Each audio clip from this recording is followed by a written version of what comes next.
Hi welcome to my channel. ಎಲ್ರಿಗೂ ನಮಸ್ಕಾರ. ನನ್ನ ಹೆಸರು ದುರ್ಗಾ. ನನ್ನ ಯೂಟ್ಯೂಬ್ ಚಾನಲ್ ನೋಡ್ತಿರೋರಿಗೆ ಎಲ್ಲರಿಗೂ ಸ್ವಾಗತ. ಹೀಗೆ ನನಗೂ ಸಬ್ಸ್ಕ್ರೈಬ್ ಮಾಡಿ ಸಪೋರ್ಟ್ ಮಾಡಿ ಅಂತ ಕೇಳ್ಕೊತೀನಿ. ಇದು ಮಂಗಳವಾರ ಬೆಳಗಿನ ಲಾಗು. ಬೆಳಿಗ್ಗೆನೇ ಬಾಗಿಲೆಲ್ಲ ತೊಳ್ಕೊಂಡು ರಂಗೋಲಿ ಹಾಕ್ಕೊಂಡೆ. ಟಿಫನ್ಗೆ ಇವತ್ತು ಎಣ್ಣೆಗಾಯಿ ಬದನೆಕಾಯಿ ಮಾಡೋಣ ಅಂತ ರೆಡಿ ಮಾಡ್ಕೊತಿದ್ದೀನಿ. ಎಣ್ಗಾಯಿ ಈ ಥರ ನೀಲಿ ಬದನೆಕಾಯಿ ಇರೋವಂಥದ್ದು ತೊಗೊಂಡ್ರೆ ತುಂಬ ಚೆನ್ನಾಗಿ ಟೇಸ್ಟಾಗಿ ಆಗುತ್ತೆ. ಅದರಲ್ಲೂ ಸಣ್ಣಗಿರೋ ಬದನೆಕಾಯಿ ತೊಗೊಂಡ್ರೆ ತುಂಬ ಚೆನ್ನಾಗಿರುತ್ತೆ. ನಾನೆಲ್ಲ ತೊಳೆದು ಇಟ್ಕೊಂಡು ಅದನ್ನು ಕಟ್ ಮಾಡಿ ಇಟ್ಕೊಂಡಿದ್ದೀನಿ. ಇವಾಗ ಇದಕ್ಕೆ ಒಗ್ಗರಣೆಗೆ ಈರುಳ್ಳಿ ಹೆಚ್ಕೊಂಡಿದ್ದೀನಿ. ಹೇಗೆ ಮಾಡೋಣ ಅಂತ ನೋಡ್ಕೊಂಬರೋಣ ಬನ್ನಿ ಫ್ರೆಂಡ್ಸ್.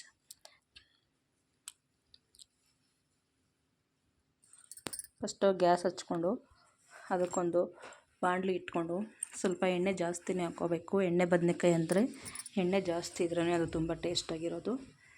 ಅದರಿಂದ ಸ್ವಲ್ಪ ಎಣ್ಣೆ ಜಾಸ್ತಿ ಹಾಕೋತಿದ್ದೀನಿ.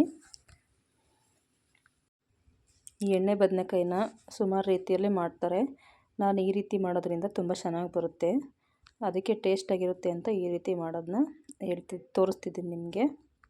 ರೊಟ್ಟಿಗೆ, ಚಪಾತಿಗೆ, ದೋಸೆಗೆ, ಅನ್ನಕ್ಕೆ ಎಲ್ಲದಕ್ಕೂ ತುಂಬ ಸೂಟ್ ಆಗುತ್ತೆ ಈ ಥರ ಎಣ್ಣೆಗಾಯಿ ಬದನೆಕಾಯಿ. ಅದಕ್ಕೆ ಇವಾಗ ಎಣ್ಣೆ ಬಿಟ್ಕೊಂಡಿದ್ನಲ್ಲ, ಅದಕ್ಕೆ ಇವಾಗ ಸಾಸಿವೆ ಹಾಕೋತಿದ್ದೀನಿ. ಸಾಸಿವೆ ಸಿಡಿದ ನಂತರ ಇದಕ್ಕೆ ಈರುಳ್ಳಿ, ಕರಿಬೇವಿನ ಸೊಪ್ಪು ಎಲ್ಲ ಹಾಕ್ಕೊಂಡು ಫ್ರೈ ಮಾಡಿಕೊಂಡು ಬದನೆಕಾಯಿನೆಲ್ಲ ಕ್ಲೀನಾಗಿ ಫಸ್ಟೇ ತೊಳೆದು ಇಟ್ಕೊಂಡಿದ್ದೀನಿ. ಅದು ಚೆನ್ನಾಗಿ ನೀರೆಲ್ಲ ಸೋರಲಿ ಅಂತ ಒಂದು ಪ್ಲೇಟಿಗೆ ಹಾಕಿ ಇಟ್ಟಿದ್ದೀನಿ.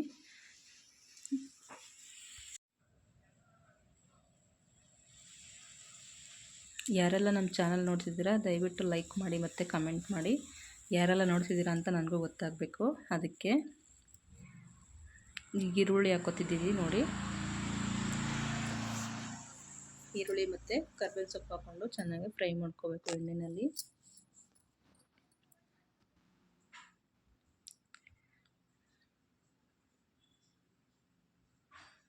ನಾನಿವತ್ತು ಬದನೆಕಾಯಿ ಎಣ್ಗಾಯಿ ಮಾಡ್ತಿರೋದು ಚಪಾತಿಗೆ ತುಂಬ ಚೆನ್ನಾಗಿ ಸೂಟ್ ಆಗುತ್ತೆ.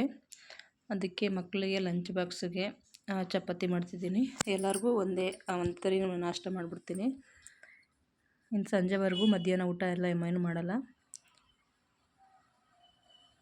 ಇವಾಗ ತೊಳೆದಿಟ್ಕೊಂಡಿರೋವಂಥ ಬದನೆಕಾಯಿನೆಲ್ಲನೂ ಎಣ್ಣೆಗೆ ಹಾಕ್ತಾಯಿದ್ದೀನಿ ನೋಡಿ.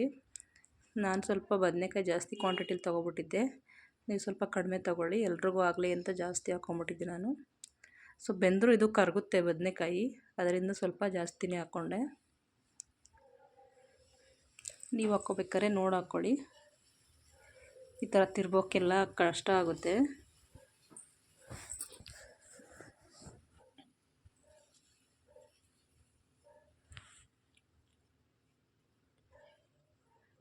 ಅದು ಎಣ್ಣೆ, ಮಸಾಲೆ ಮತ್ತು ಈರುಳ್ಳಿ ಎಲ್ಲ ಚೆನ್ನಾಗಿ ಕೆಳಗಡೆ ಏನೇ ಇರುತ್ತಲ್ಲ ಎಲ್ಲ ಸೀದೋಗ್ಬಿಡುತ್ತೆ. ಅದಕ್ಕೆ ಅದನ್ನೆಲ್ಲ ದಬಾಕ್ತಾಯಿದ್ದೀನಿ. ಇವಾಗ ಇದ್ರ ಮೇಲೆ ಸ್ವಲ್ಪ ಉಪ್ಪು ಹಾಕಿದ್ರೆ ಚೆನ್ನಾಗಿ ಉಪ್ಪು ಹಿಡಿಯುತ್ತೆ. ಉಪ್ಪಲ್ಲೇ ಎಣ್ಣೆಯಲ್ಲೇ ತುಂಬ ಚೆನ್ನಾಗಿ ಬೆಂದರೆ ಟೇಸ್ಟಾಗಿರುತ್ತೆ ಎಣ್ಣೆಗಾಯಿ. ಈಗ ಇದ್ರ ಮೇಲೊಂದು ಮುಚ್ಚಳವನ್ನು ಮುಚ್ಚಿ ಇಡ್ತಿದ್ದೀನಿ.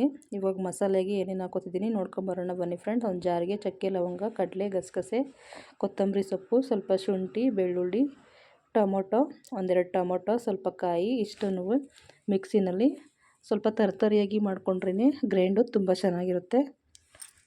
ಈಗ ಬದನೆಕಾಯಿ ಚೆನ್ನಾಗಿ ಬೆಂದಿದೆ. ಇದಕ್ಕೆ ನಾನು ಗರಂ ಮಸಾಲೆ ಹಾಕ್ತಿದ್ದೀನಿ.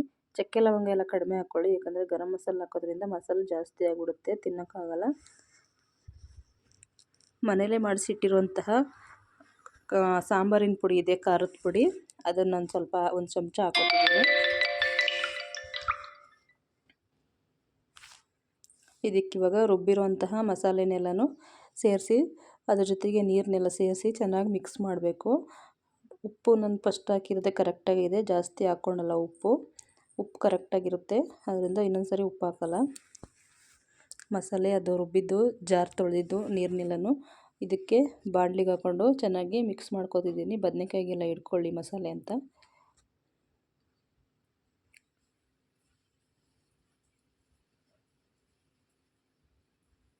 ಇವಾಗ ಚೆನ್ನಾಗಿ ಮಿಕ್ಸ್ ಕೊಡಬೇಕಿದು. ಒಂದು ಕಡೆ ಮಸಾಲೆ, ಒಂದು ಕಡೆ ಬದನೆಕಾಯಿ, ಒಂದು ಕಡೆ ಎಣ್ಣೆ ಆಗಿಬಿಡುತ್ತೆ. ಚೆನ್ನಾಗಿ ಹಿಂಗೆ ಮಿಕ್ಸ್ ಮಾಡಿಬಿಟ್ಟು ಒಂದು ಪ್ಲೇಟನ್ನು ಏನಾದರೂ ಮುಚ್ಚಿದ್ರೆ ತುಂಬ ಚೆನ್ನಾಗಿ ಎಣ್ಣೆಗಾಯಿ ತುಂಬ ಚೆನ್ನಾಗಾಗುತ್ತೆ. ನೀರು ಬೇಕಂದರೆ ಇನ್ನೊಂದು ಸ್ವಲ್ಪ ಹಾಕ್ಕೋಬೋದು. ಚೆನ್ನಾಗಿ ಬೆಂದ್ರೇ ಇದು ಟೇಸ್ಟು.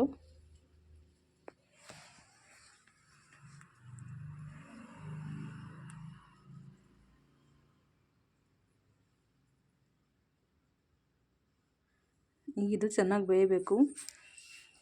ಒಂದು 10 ನಿಮಿಷ ಮುಚ್ಚಿಡ್ತೀನಿ ಚೆನ್ನಾಗಿ ಬೇಯಲಿ ಅಂತ.